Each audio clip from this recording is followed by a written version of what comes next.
إن الحمد لله نحمده ونستعينه ونستغفره ونعوذ بالله من شرور أنفسنا ومن سيئات أعمالنا من يهده الله فلا مضل له ومن يضلل فلا هادي له وأشهد أن لا إله إلا الله وحده لا شريك له وأشهد أن محمدًا عبده ورسوله يا أيها الذين آمنوا اتقوا الله حق تقاته ولا تموتن إلا وأنتم مسلمون يا أيها الناس اتقوا ربكم الذي خلقكم من نفس واحدة وخلق منها زوجها وبث منهما رجالا كثيرا ونساء واتقوا الله الذي تساءلون به والأرحام إن الله كان عليكم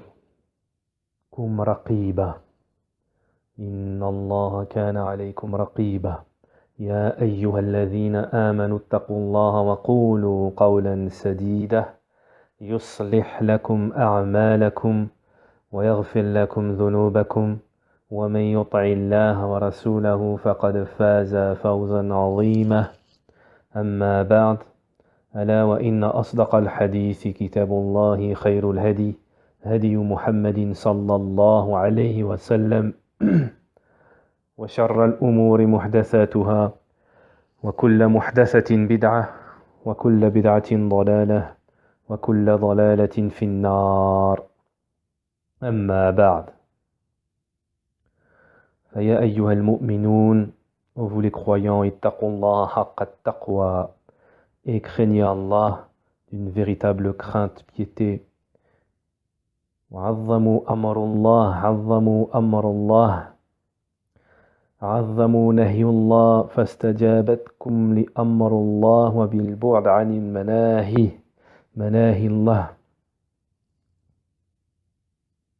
et immensifier, vénérer Allah subhanahu wa ta'ala, à immensifier son ordre et éloignez-vous de ses interdits. Éloignez-vous des interdits d'Allah subhanahu wa ta'ala et c'est cela qui vous fera atteindre la piété, la crainte d'Allah subhanahu wa ta'ala. Et certes Allah jalla wa ala lui appartient tout ce qu'il y a sur les cieux, dans les cieux et dans la terre. Et Allah subhanahu wa ta'ala, tout est entre sa possession. Il a la capacité de toute chose sur ses serviteurs, sur ses adorateurs. Et il fait venir le bien et il interdit le mal. Tantôt il donne le bien, tantôt il donne le mal. Il donne la subsistance Allah ta'ala à qui il veut et il endurcit à qui il veut. Ceci est l'épreuve venant d'Allah subhanahu wa ta'ala. Et les épreuves sont le jugement, le haut jugement d'Allah subhanahu wa ta'ala. Il est obligatoire aux croyants d'y croire et de patienter. Et bien entendu d'apprendre et d'étudier les bases de la législation comme elles sont venues dans le livre d'Allah et la sunna du messager d'Allah, de son messager Ali salatu wassalam, allati tubayyin haqiqat al-ibtila, celles qui nous éclaircissent, qui nous clarifient la réalité, la vérité de l'épreuve et de son but, comme nous en a informé Allah subhanahu wa ta'ala dans le Coran, lorsqu'Allah subhanahu wa ta'ala nous dit: toute âme doit goûter à la mort, nous vous éprouverons par le mal et par le bien à titre de tentation. Et c'est à nous que vous serez ramenés. Allah Ta'ala nous dit, Surat Al-Anbiya, verset 35, nous vous éprouverons par le mal et par le bien à titre de tentation, et c'est à nous que vous serez ramenés. Fa-akhbara Jalla wa ala, Allah Ta'ala nous a informé qu'il éprouvera les gens par le mal tantôt et par le bien, tantôt par le bien et tantôt par le mal. Et tout cela sera un test, une fitna, une épreuve, une tentation. La tentation tantôt pourra être par l'acquisition du bien et tantôt elle pourra être par l'acquisition du mal, de ce qui est nuisible. Et tout cela entre dans l'ibtila fi ibtila illah jalla wa ala, c'est-à-dire dans l'épreuve que donne Allah subhanahu wa ta'ala, c'est-à-dire le test par lequel Allah subhanahu wa ta'ala, l'épreuve par laquelle Allah subhanahu wa ta'ala éprouve les gens. Que ce soit des gens, une personne, ou que ce soit des jama'at, c'est-à-dire des groupes. Tantôt il les éprouve par le bien et tantôt il les éprouve par les calamités. Et tout cela est en conformité avec la sagesse d'Allah subhanahu wa ta'ala, celui qui a prédestiné, qui prédestine ce qu'il veut, celui qui décrète ce qu'il veut. Il a la royauté et le jugement, tout le jugement lui appartient. Tout ce qui se passe dans son royaume, sans exception, cela vient de son ordre, en conformité avec sa sagesse, la sagesse d'Allah subhanahu wa ta'ala, et en conformité avec sa volonté jalla wa ala. Ce qu'Allah subhanahu wa ta'ala veut est, et ce qu'Allah ne veut pas n'est pas. Il y a un groupe parmi les gens qu'Allah choisit d'éprouver par le bien et par sa grâce, par la facilité. وَالْقُرْآنُ الْعَظِيمُ وَسُنَّةُ النَّبِيِّ صلى الله عليه وسلم يبينان لنا أن ذلك له حكمة. Et le Coran, le livre d'Allah subhanahu wa ta'ala, l'immense Coran et la sunna, la tradition prophétique de notre messager alayhi salatu wassalam, nous éclaircissent tous deux que cela est une sagesse, que cela contient une sagesse de la part d'Allah subhanahu wa ta'ala, kama qala jalla wa ala, comme nous le dit Allah subhanahu wa ta'ala, Surat al-Jinn, verset 16. Et s'ils se maintenaient dans la bonne direction, nous les aurions abreuvés certes d'une eau abondante. Qala ta'ala, faman ufidat alayhi, et celui à qui Allah subhanahu wa ta'ala a donné le bien et la facilité et l'a touché de sa grâce, il lui est obligatoire de s'arrêter et de contempler et de réfléchir, de méditer sur cette grâce qu'Allah subhanahu wa ta'ala lui a octroyée. Il doit se dire, est-ce qu'il fait partie de ceux qui sont sur la droiture? Est-ce qu'il fait partie de ceux qui sont sur le chemin de la droiture? Est-ce qu'il est dans une situation de ceux qui croient en Allah subhanahu wa ta'ala, ceux qui ont répondu à l'appel d'Allah subhanahu wa ta'ala, ceux qui se sont conformés à son ordre, ceux qui se sont éloignés de ses interdits? Et si il constate qu'il fait partie de ces gens-là, qu'il est sur la droiture et la foi et qu'il est sur le chemin droit, qu'Allah subhanahu wa ta'ala de sa grâce lui a donné le bien, alors qu'il sache que c'est Allah subhanahu wa ta'ala qui lui a donné comme tentation, qui lui a donné toutes ces grâces et ce bien comme tentation. Remerciera-t-il Allah subhanahu wa ta'ala pour cette grâce ou ne le remerciera-t-il pas? Il y a parmi les gens des gens dont la situation est droite, mais lorsque Allah subhanahu wa ta'ala leur a octroyé les biens et qu'Allah subhanahu wa ta'ala les a comblés de sa grâce, ils ont dévié et ils se sont égarés et ils n'ont pas remercié Allah subhanahu wa ta'ala pour cette grâce, pour cette immense grâce parmi les biens qu'Allah leur a octroyés. فَمَنْ كَانَ مُسْتَقِيمًا وَكَانَتْ حَالُهُ فِي رَغْدَ مِنَ الْعِيشِ. Et il y en a qui parmi les gens qui font parmi les gens de droiture, à qui Allah subhanahu wa ta'ala a donné la bonne vie, a donné la sécurité et a donné la santé, et ils savent que ceci est un test venant de leur Seigneur, venant d'Allah subhanahu wa ta'ala. Est-ce qu'ils remercient Allah ou est-ce qu'ils mécroient? Est-ce qu'il est ingrat, comme l'a dit Allah subhanahu wa ta'ala عن سليمان عليه السلام حيث قال بعد أن أنعم الله عليه lorsque dit Sulayman après qu'Allah subhanahu wa ta'ala l'ait comblé de sa grâce. Quand ensuite Sulayman a vu le trône installé auprès de lui, il dit: cela est de la grâce de mon Seigneur pour m'éprouver si je suis reconnaissant ou si je suis ingrat. Quiconque est reconnaissant, c'est dans son propre intérêt qu'il le fait, et quiconque est ingrat, Allah, mon Seigneur, se suffit à lui-même, et il est généreux. Après qu'il lui fut donné par Allah subhanahu wa ta'ala le trône de la reine de Saba, et qu'il fut comblé de toutes les grâces d'Allah subhanahu wa ta'ala, il sut que cela était une épreuve pour lui, il sut que cela était un test. Est-ce qu'il allait remercier? Na'am, il remercia Allah subhanahu wa ta'ala. Il y a un autre groupe parmi les gens qui sont éprouvés par les grâces, et le bien. Il leur est obligatoire de se remettre en question. Il leur est obligatoire de se remettre en question. إذا كان غير مؤمن بالله الإيمان كامل إذا كان مفرطا بالواجبات. Et si il n'est pas croyant du complément de la foi, et si il est laxiste en ce qui concerne les obligations, il doit se remettre en question sur tout cela. Et si il néglige le droit d'Allah subhanahu wa ta'ala et le droit de ses créatures, le droit d'Allah subhanahu wa ta'ala, est-ce qu'il accepte tout ce qu'Allah a rendu interdit? Est-ce qu'il s'éloigne des interdits?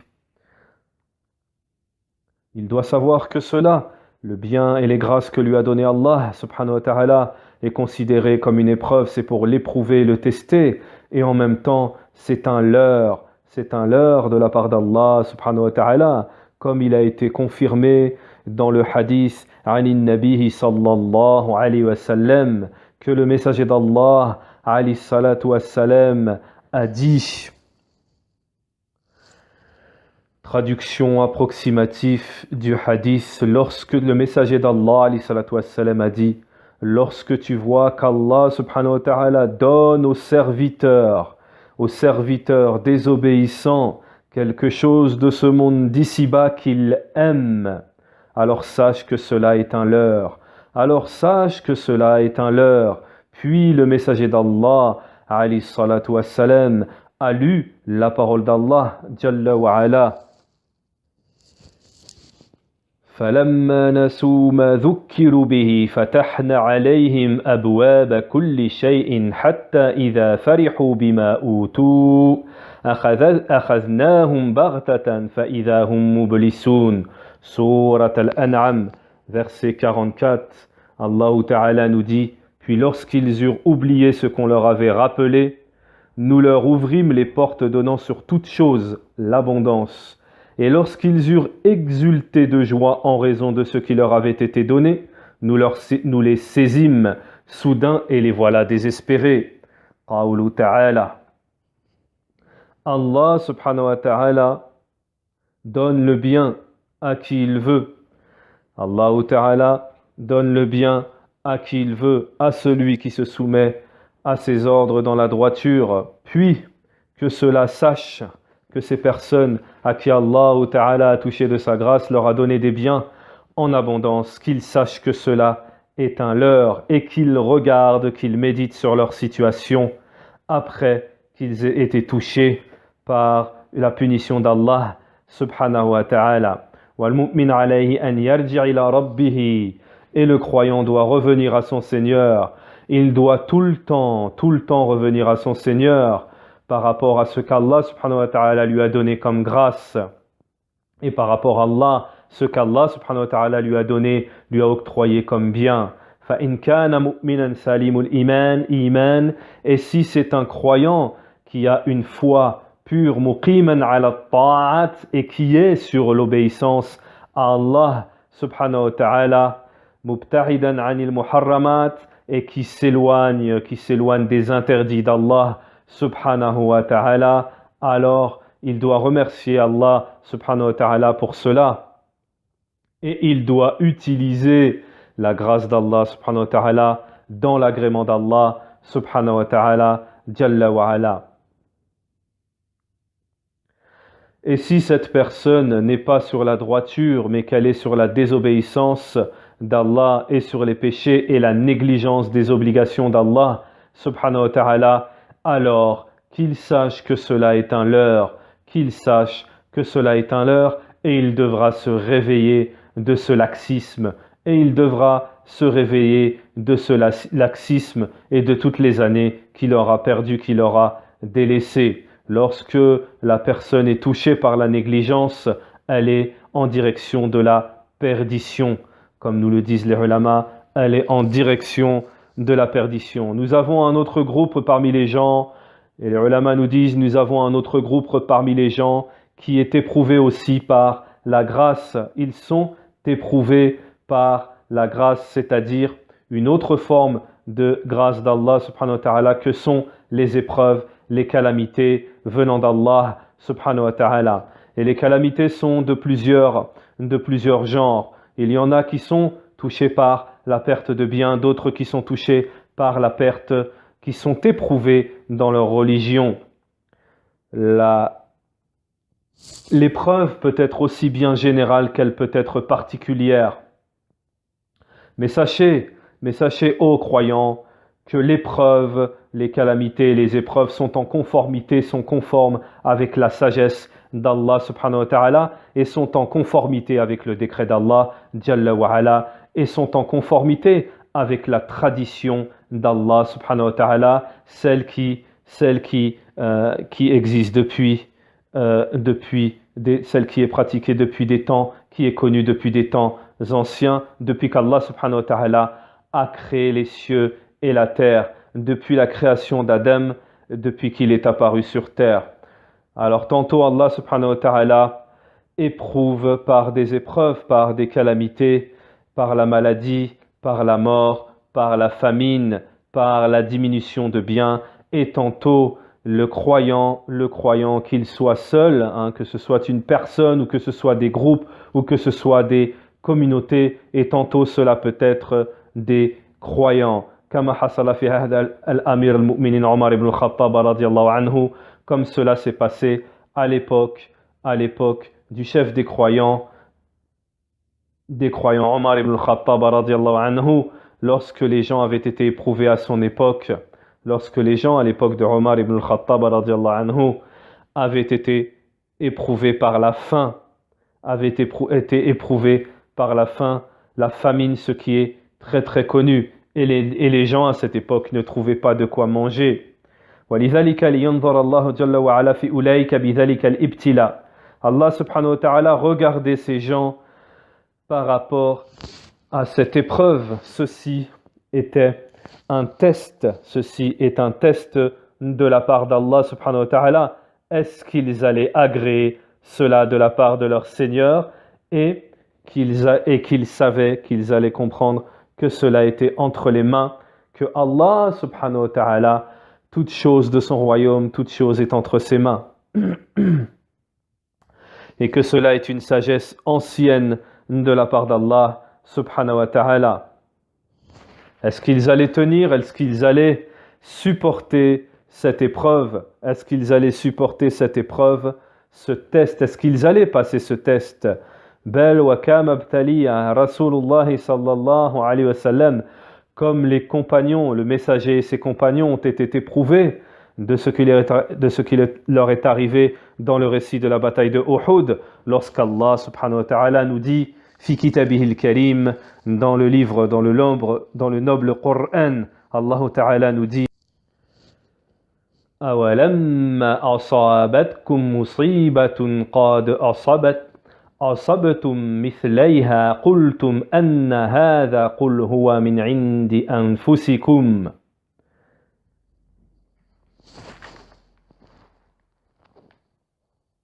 Quoi, quand un malheur vous atteint, mais vous en avez jadis infligé le double, vous dites d'où vient cela? Réponds-leur, il vient de vous-même. Certes, Allah est omnipotent. Cela, les compagnons du prophète alayhi salatu wassalam, et le prophète lui-même alayhi salatu wassalam ont été éprouvés, testés parmi les genres de plusieurs genres de calamités qui font mal, tout en sachant qu'ils avaient la foi et qu'ils étaient les gens de bien, comme dans leurs paroles, dans leurs œuvres, et le fait qu'ils s'éloignaient du polythéisme et des innovations et de tous les interdits, qu'ils soient petits ou grands, illa ma sha'Allah, mais tout cela selon la volonté d'Allah subhanahu wa ta'ala. Tout cela était considéré comme des épreuves pour eux et un test en condition par rapport à leur foi. Hal yasbiruna ala dhalik, allait-il patienter sur cela? Allait-il patienter sur cela? Ou alors allait-il douter? Allait-il être touché dans leur certitude et dans leur foi, comme cela est le cas de certains parmi les anciens, où leur religion fut diminuée et leur foi fut diminuée, et bien entendu leur certitude fut diminuée. Parmi les genres de calamités décrétées par Allah subhanahu wa ta'ala à toutes sortes de personnes, à toutes sortes de peuples, il y a un autre groupe parmi les gens qui est éprouvé par les calamités, par les épreuves venant d'Allah subhanahu wa ta'ala, par les épreuves, ou bien ils sont éprouvés par la noyade, ou bien ils sont éprouvés par les tremblements de terre qui leur survient d'en dessous de leurs pieds, ou bien ils sont éprouvés par la diminution des biens ou par la diminution des personnes, ou tout cela, ils seront diminués, ils doivent revenir et se remettre en question.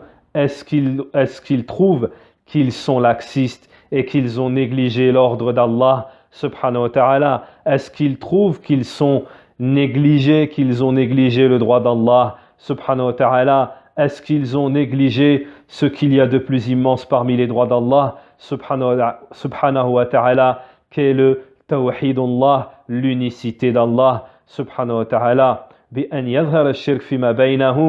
alors que le polythéisme est propagé et est apparent devant eux, et ils ne le blâment pas. Les interdits sont propagés et sont visibles devant eux, ils ne le blâment pas. Et la turpitude est propagée autour d'eux, ils ne le blâment pas. Et la perversité est propagée, ils ne la blâment pas. Ils acceptent, ils reconnaissent, ils laissent les gens tomber dedans. Si leur situation est telle qu'elle, à ce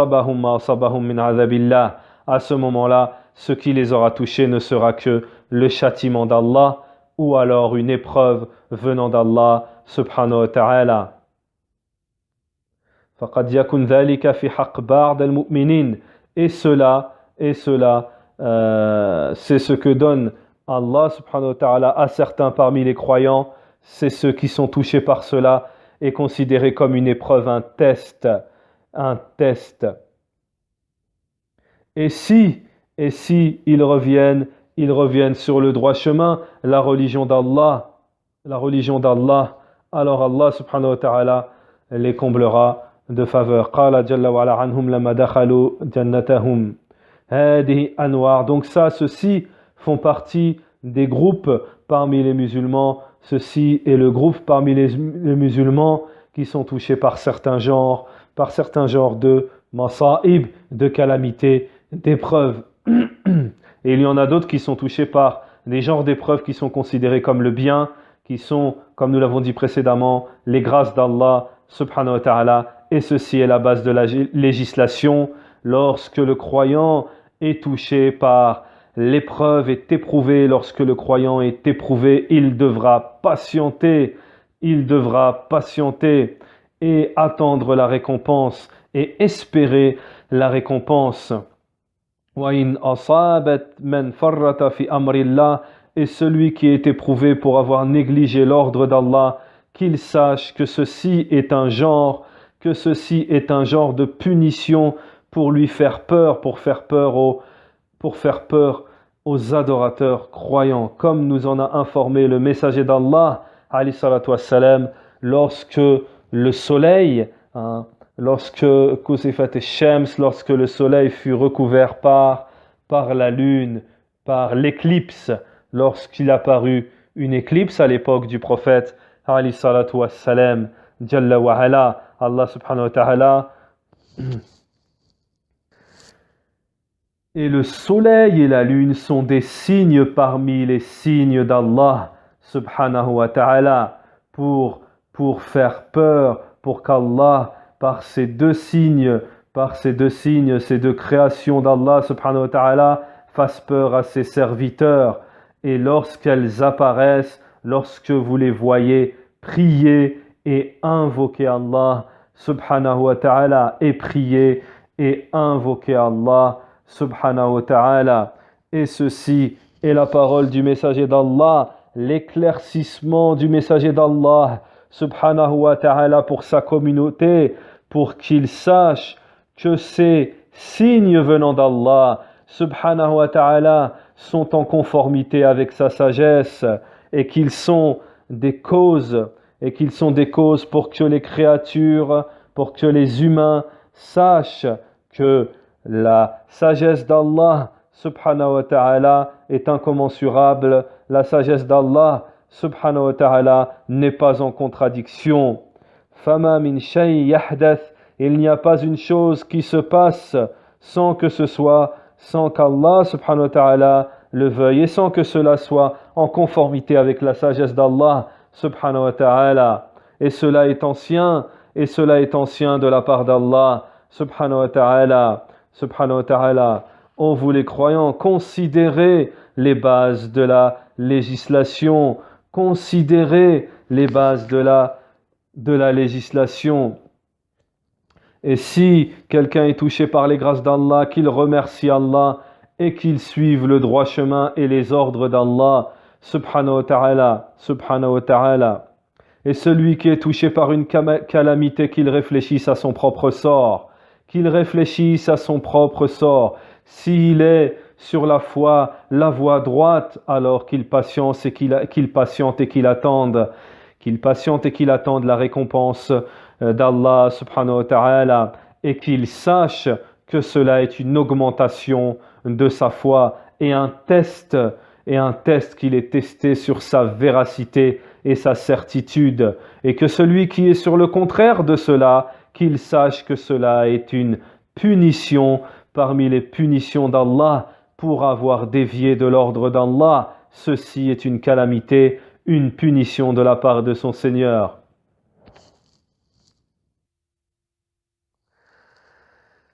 Et sachez que les épreuves sont un test pour le serviteur d'Allah subhanahu wa ta'ala, et que ceci est un signe de l'amour d'Allah, et ceci est un signe que l'amour d'Allah lui porte, de l'amour d'Allah qu'il lui porte, et que ceci est un médicament venant de la part d'Allah subhanahu wa ta'ala, Jalla wa ala. Ceci est un signe de l'amour d'Allah envers son serviteur, Allahu Jalla wa ala. Le messager d'Allah, il a été rapporté dans un hadith authentique, que le messager d'Allah sallallahu alayhi wa sallam, le messager d'Allah alayhi salatu wa sallam a dit que inna izmul jaza ma'a izmul bala, que la grande récompense viendra avec la grande épreuve, et qu'Allah subhanahu wa ta'ala, lorsqu'il aime un peuple, il l'éprouve, et lorsqu'Allah subhanahu wa ta'ala aime un peuple, alors il l'éprouve, et que celui qui accepte, et que celui qui se met en colère, alors il aura la colère. Rawa Tirmidhi wa Ibn Majah wa hassanahu al-Albani fi Sahih at-Tirmidhi rahimahumullah. La descente de l'épreuve est un bien pour le croyant, Il sera, et cela est un bien pour le croyant, il est bien entendu meilleur d'être éprouvé sur cette basse terre que plutôt de l'être dans l'au-delà. Et bien entendu, la personne sera élevée par les épreuves, elle sera élevée en degrés et ses péchés seront expiés. وقال النبي صلى الله عليه وسلم إذا أراد الله بعبده خير الخير عجل له العقوبة في الدنيا. Le messager d'Allah alayhi salatu wassalam a dit, et lorsqu'Allah veut pour son serviteur le bien, il lui accélère son châtiment dans cette vie d'ici-bas. وَإِذَا أَرَادَ بِعَبْدِهِ الشَّرَّ. Et lorsqu'il veut pour son serviteur le mal, il lui prend ses péchés, il lui retarde ses péchés jusqu'au jour de la résurrection. رواه الترمذي وصححه الألباني في الصحيح الترمذي. وقال حسن البصري رحمه الله. Et Al-Hassan al-Basri rahimahullah nous a dit, ne détestez pas les épreuves qui vous arrivent. Ne détestez pas les épreuves qui vous arrivent. Il se peut qu'il y ait quelque chose que vous détestez et que c'est cette chose-là qui va vous sauver. Et il se peut qu'il y ait quelque chose que vous aimez et c'est cette chose-là qui va vous égarer. Et وقال الفضل ibn Sahl. Il nous a dit, et il y a des choses qu'il faut absolument que la personne dotée de raison n'ignore pas en ce qui concerne les péchés. En ce qui concerne les péchés, c'est la récompense de la patience. C'est la récompense de la patience et le réveil de la négligence du laxisme. C'est la récompense de la patience et le réveil du laxisme de la négligence. Il faut se rappeler la grâce d'Allah subhanahu wa ta'ala comme la santé et revenir au repentir envers son Seigneur en faisant des aumônes, en faisant des sadaqat. Et le croyant doit rechercher dans l'épreuve la récompense qui mène à la patience. Et le croyant doit rechercher dans l'épreuve la récompense qui mène à la patience. Wala sabilila sabra. Et il n'y a pas de chemin vers la patience qu'en recherchant, il n'y a pas de chemin qui mène à la patience qu'en patientant sur les épreuves. Rappelez-vous la parole du messager d'Allah alayhi salatu wassalam lorsqu'il a dit: l'affaire du croyant est étonnante. L'affaire du croyant est étonnante. Toute son affaire est considérée comme du bien. Et cela n'est réalisable que pour le croyant. S'il est touché par une calamité, par une épreuve, il remercie son Seigneur, alors cela est le bien pour lui. Et s'il est touché par quelque chose de nuisible, alors il patiente et cela est aussi un bien pour lui. Rapporté par Muslim. وعلى المسلم إذا أصابته مصيبة أن يسترجع. Et au musulman, lorsqu'il est touché par une épreuve, il doit revenir et invoquer son Seigneur Jalla wa Ala.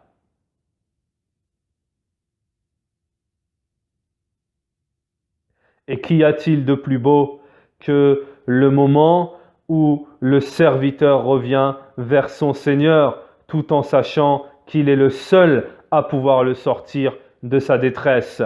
Et qu'il y a-t-il de plus beau que ce moment, cet instant où le Seigneur, où le serviteur revient vers son Seigneur lorsqu'il sait qu'il est le seul qui peut le sortir de sa détresse. Qu'il y a-t-il de plus immense que l'ouverture que lui donne Allah subhanahu wa ta'ala après qu'il ait été dans la grande difficulté. Et Allah subhanahu wa ta'ala nous dit dans le Coran, et donne la bonne nouvelle aux patients, ceux qui lorsqu'ils sont touchés par une épreuve disent: nous appartenons à Allah et c'est vers lui que nous retournons. Et il a été rapporté par Muslim Salama radiallahu anha lorsqu'elle a dit: j'ai entendu le messager d'Allah alayhi salatu wassalam dire: il n'y a pas un musulman touché par une épreuve sans qu'il dise ce que lui a ordonné Allah. Nous appartenons à Allah et c'est vers lui que nous retournons. Ô Allah, récompense-moi pour mes épreuves, pour mon épreuve, et donne-moi meilleure que celle-ci, sans qu'Allah subhanahu wa ta'ala lui donne mieux que celle-ci, lui donne meilleure que celle-ci. Elle dit, Salama, lorsque son mari Abu Salama décéda: quel musulman est mieux que Abi Salama, celui qui est le premier parmi les premiers à avoir émigré avec le messager d'Allah alayhi salatu wassalam. Puis, elle fut par la suite mariée avec le messager d'Allah alayhi salatu wassalam.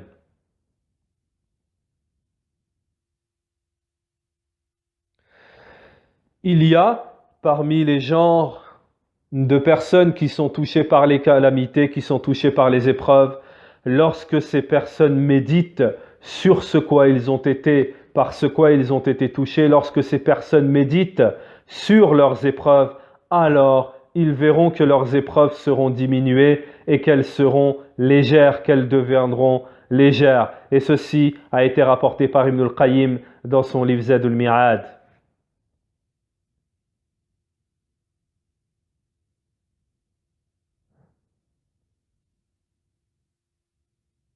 Na'am. Et en ce qui concerne les épreuves, oui, les épreuves ont des raisons importantes. En voici quelques-unes. Faire preuve d'une véritable servitude envers le maître des mondes. Beaucoup de gens sont les esclaves de leur passion au lieu d'être les serviteurs d'Allah. Même s'ils se présentent comme tels, quand ils sont confrontés à une épreuve, ils reviennent sur leurs engagements envers Allah et subissent de ce fait une double perte, ici-bas et dans l'au-delà. Ce qui constitue la perte évidente. À ce propos, le Très-Haut dit, Allah Ta'ala Jalla wa Ala nous dit, sourate 22, verset 11, il en est parmi les gens qui adorent Allah marginalement. S'il leur arrive un bien, ils s'en tranquillisent, et s'il leur arrive une épreuve, ils détournent leur visage, perdant ainsi le bien de l'ici-bas et de l'au-delà. Telle est la perte évidente. Les épreuves infligées aux croyants servent à les préparer à exercer leur domination sur la terre. Il a été dit à l'imam Shafi'i, rahimahullah, ceci, qu'est-ce qui est préférable, la patience dans l'épreuve ou l'exercice de la domination? Il répondit ainsi: l'exercice de la domination était la position des prophètes, et il n'obtient qu'au bout d'une épreuve patiemment supportée. Il ne s'obtient qu'au bout d'une épreuve patiemment supportée. Ensuite, nous avons l'expiation des péchés. At-Tirmidhi rapporte d'après Abu Hurairah radiyallahu anhu que le prophète alayhi salatu wassalam a dit: le croyant et la croyante ne cesseront de subir des épreuves à travers leur personne, leurs enfants et leurs biens, au point de rencontrer Allah complètement débarrassé de péchés, rapporté par At-Tirmidhi et déclaré authentique par Al-Albani rahimahullah. D'après Anas ibn Malik radiyallahu anhu, le messager d'Allah alayhi salatu wassalam a dit: quand Allah veut du bien à un serviteur, il lui inflige un châtiment anticipé ici-bas. Et quand il veut du mal à son serviteur, il le laisse persister dans le péché jusqu'à ce qu'il le rencontre au jour de la résurrection. Authentifié par Sheikh Al-Albani rahimahullah.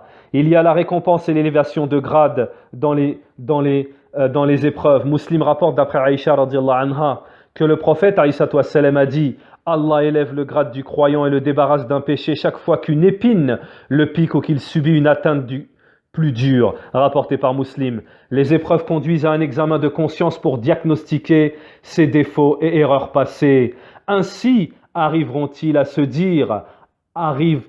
à se dire, puisqu'il y a un châtiment, il y a une faute. Les épreuves sont des leçons à tirer des enseignements qu'implique la foi en l'unicité absolue d'Allah subhanahu wa ta'ala. Les croyances et les confiances en Allah, car elles vous permettent de vous découvrir et de savoir que vous êtes un esclave faible, sans autre moyen ni force que ceux obtenus de votre maître, Allah subhanahu wa ta'ala. ce qui vous pousse à vous confier à lui réellement et à vous réfugier auprès de lui définitivement. Dans cet état, on se débarrasse du prestige, de la surestimation de soi, de l'orgueil, de la feinte et du laxisme. Et on est conscient d'être un pauvre qui se réfugie auprès de son maître, un faible qui cherche la protection du très puissant transcendant, Allah subhanahu wa ta'ala. Ibn al-Qayyim rahimahullah a dit, si le transcendant, Allah Jalla wa ala, n'appliquait pas à ses fidèles serviteurs des remèdes sous la forme de dures épreuves, il deviendrait trop tyrannique quand Allah subhanahu wa ta'ala veut du bien à son serviteur. Il l'abreuve d'épreuves appropriées à son état pour absorber ses affections ruineuses. Quand il l'en a bien débarrassé, il le rend digne d'être promu au plus noble grade, pouvant être atteint ici-bas par la servitude et de recevoir la meilleure récompense dans l'au-delà, c'est-à-dire l'accès de sa proximité et sa vision. Les épreuves débarrassent le fidèle de la vanité et le rend plus proche d'Allah subhanahu wa ta'ala. Ibn Hajar a dit à propos de la parole divine, Allah vous a déjà secouru en maint endroit, et rappelez-vous le jour de Hunayn quand vous étiez fiers de votre grand nombre et que cela ne vous a servi à rien. Yunus ibn Bukayr rapporte dans Ziyadat al-Maghazi que Rabi' ibn Anas a dit, lors de la bataille de Hunayn, un homme laissa entendre ses propos. Ne sera certainement pas par infériorité numérique que nous serions vaincus aujourd'hui. Cette affirmation fut pénible au prophète alayhi salatu wassalam, puisqu'elle fut suivie d'une défaite. Dans Zayd al-Mi'ad, Ibn al-Qayyim rahimahullah dit, la sagesse divine voulut que les musulmans goûtassent l'amertume de la défaite et de la débandade en dépit de leur importance numérique et logistique, afin d'abaisser les têtes qui s'étaient enorgueillies, et la conquête de la Mecque, et n'était pas encore entré dans cette cité avec l'humilité observée par le messager d'Allah, alayhi salatu wassalam. Quand il y entra à cheval la tête baissée, au point que son menton faillit toucher la selle de son cheval, pour montrer son humilité devant son maître, sa soumission devant sa grandeur et sa reconnaissance de sa puissance. Allah le Très-Haut, Jalla wa ala, et afin qu'Allah purifie ceux qui ont cru et anéantisse les mécréants. Selon Al-Qasim, cela signifie les débarrasser de l'impact des péchés et des défauts de l'âme. En effet, il les avait bien distingués des hypocrites de sorte que ces derniers s'étaient mis à l'écart. Ensuite, il cite une autre version et anéantissent les mécréants, c'est-à-dire qu'il les fait périr, car la victoire les rend excessivement tyranniques, ce qui entraîne leur perte. En effet, selon la loi divine, chaque fois qu'Allah veut détruire ses ennemis, il aménage des causes qui justifient leur ruine. Et à plus importante des causes résident au-delà de leur mécréance, dans leur rébellion tyrannique qui les pousse à s'attaquer et à s'allier pour les combattre. Dans l'épreuve, il y a le fait que faire apparaître la véritable nature des gens, car le mérite de certains n'apparaît qu'à travers les épreuves. Al-Fudayl ibn Iyad radiyallahu anhu, rahimahullah, nous dit, les gens vivent bien dans la discrétion jusqu'au moment où ils subissent une épreuve. À partir de là, certains s'avèrent croyants, d'autres hypocrites. Dans Ad-Dala'il, Al-Bayhaqi rapporte qu'Abu Salama a dit, beaucoup de gens furent éprouvés à la suite de l'ascension nocturne, Al-Isra wal-Mi'raj, et certains s'adressèrent à Abu Bakr radiyallahu anhu et leur dit, j'atteste qu'il a dit la vérité. Tu le crois quand il dit qu'il se rendit en Syrie et rentra à la Mecque au cours d'une seule nuit? Oui, j'admets de lui bien plus que cela. Je le crois quand il m'apporte une nouvelle du ciel. Dès cet instant, on lui colla le sobriquet. Les épreuves participent à l'éducation et à la formation des hommes.